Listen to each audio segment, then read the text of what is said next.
Welcome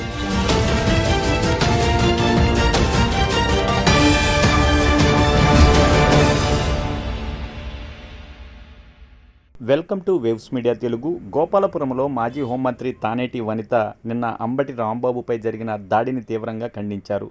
ఒక మాజీ మంత్రికే రక్షణ లేని పరిస్థితులు రాష్ట్రంలో నెలకొన్నాయని తానేటి వనిత ఆవేదన వ్యక్తం చేశారు. అందరికీ నమస్కారం అండి. ఈ రోజున మన రాష్ట్రంలో జరుగుతున్న పరిస్థితుల్ని అందరూ గమనిస్తున్నారు. ముఖ్యంగా మాజీ శాసనసభ్యుడు, మాజీ మంత్రివర్యులు అంబటి రాంబాబు గారి మీద జరిగిన దాడిని తీవ్రంగా ఖండిస్తున్నాము. ఈ రోజున ఒక మాజీ మంత్రిగా, ఒక మాజీ ఎమ్మెల్యేగా ఉన్న ఒక వ్యక్తి మీదనే టీడీపీ నాయకులు లేదా టీడీపీ కార్యకర్తలు లేదా టీడీపీకి సంబంధించిన రౌడీ మోకలు దాడి చేయడం అనేది నిజంగా చాలా బాధాకరం. ఏదైనా తప్పిదం జరిగినా, ఏదైనా అక్కడ జరగరాని పరిస్థితులు జరిగినా, లేదా ఏదైనా తప్పిదం మాట్లాడినా మనకి సిస్టమ్ ఉంది. దాని ప్రకారం ఫాలో అవ్వాల్సిన బాధ్యత ప్రతి ఒక్కరికి పౌరుడిగా ఉంది. కానీ ఈ రోజున వాళ్ళు ఏం చేస్తున్నారంటే, అధికారం ఉంది కదా అని చెప్పి అధికారాన్ని చేతిలోకి తీసుకోవాలి లేదా చట్టాన్ని చేతిలోకి తీసుకోవాలని చెప్పి ఒక ఆలోచనతో, ఒక అహంకారంతో ఈ రోజున ప్రవర్తిస్తున్న తీరు మాజీ మంత్రివర్యులు అంబటి రాంబాబు గారి విషయంలో మనకి స్పష్టంగా కనిపిస్తుంది.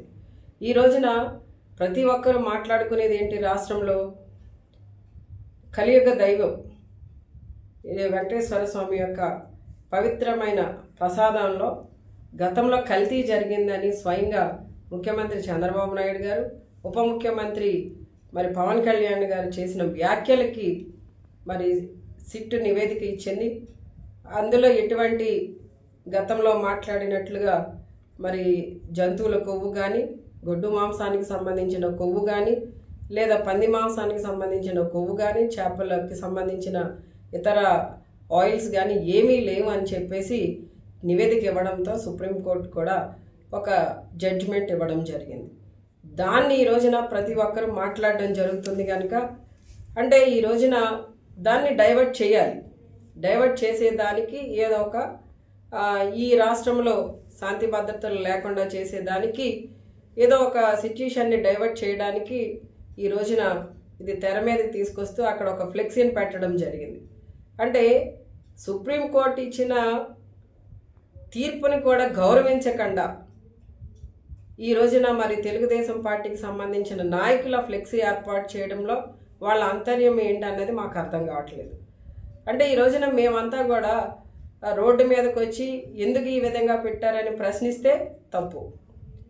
అది అంటే గతంలో మా నియోజకవర్గంలోనే కొంతమంది యువకులు జగన్ గారి బర్త్డే సందర్భంగా ఫ్లెక్సీ మీద ఒక సినీ డైలాగ్ వేసుకుంటే దాన్ని పెద్ద బూచిలా చూపించి వాళ్ళందరినీ కూడా అరెస్ట్ చేసి, ఎఫ్ఐఆర్ ఫైల్ చేసి, అరెస్ట్ చేసి జైలుకి పంపించేదానికి రకరకాల తప్పుడు కేసులు పెట్టి వాళ్ళని ఇబ్బంది పెట్టిన సంఘటనలు మా నియోజకవర్గంలోనే చూసాం.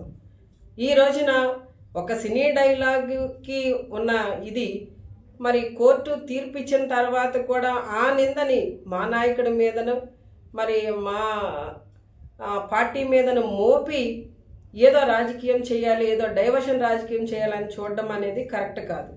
ఈ రోజున ఏదైనా తప్పిదాలు జరిగి ఉంటే చట్టాలు ఉన్నాయి, న్యాయస్థానాలు ఉన్నాయి, వాటి పని అవి చేసుకువెళ్తాయి. కానీ ఈ రోజున ఎందుకు ఈ విధంగా బరి తెగించి దాడులు చేస్తున్నారు? ఈ కూటమి ప్రభుత్వం అధికారంలోకి వచ్చిన దగ్గర నుండి కూడా చాలామంది వైసీపీ మాజీ ఎమ్మెల్యేల మీద, మాజీ మంత్రుల మీద దాడులు జరిగిన సంఘటనలు చాలా ఉన్నాయి. అంటే ఈ రోజున ఈ కూటమి ప్రభుత్వం ప్రజలకు ఏం సందేశం ఇవ్వాలనుకుంటుంది? ఈ రోజున రాష్ట్రంలో శాంతి భద్రతలు అనేవి లేకుండా పోయాయి అన్న విషయాన్ని ప్రజలందరూ గమనిస్తున్నారు. ఈ రోజున ఇలాంటి పరిస్థితులు కొనసాగితే ఖచ్చితంగా ఈ రాష్ట్రంలో రాష్ట్రపతి పరిపాలన పెట్టవలసిన అవసరం ఏర్పడుతుంది.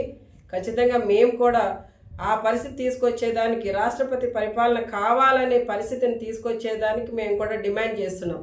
ఎందుకంటే ఈ రోజున మాజీ మంత్రిగా, మాజీ ఎమ్మెల్యేగా ఉన్న వాళ్ళకే రక్షణ లేనప్పుడు సామాన్యులకి ఈ ప్రభుత్వం ఏ విధంగా రక్షణ కల్పిస్తుంది అనేది కూడా మా ఆలోచన, మా బాధ.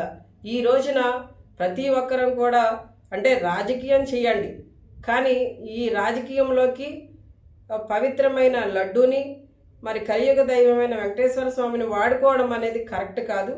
ఏదైనా ఉంటే ప్రతిదీ కూడా చట్టపరంగా చర్యలు తీసుకోండి, అంతేగాని ఈ విధమైన పరిస్థితులు రాష్ట్రంలో తీసుకురావడం కరెక్ట్ కాదని చెప్పి ప్రతి ఒక్కరికి కూడా తెలియజేస్తున్నాను.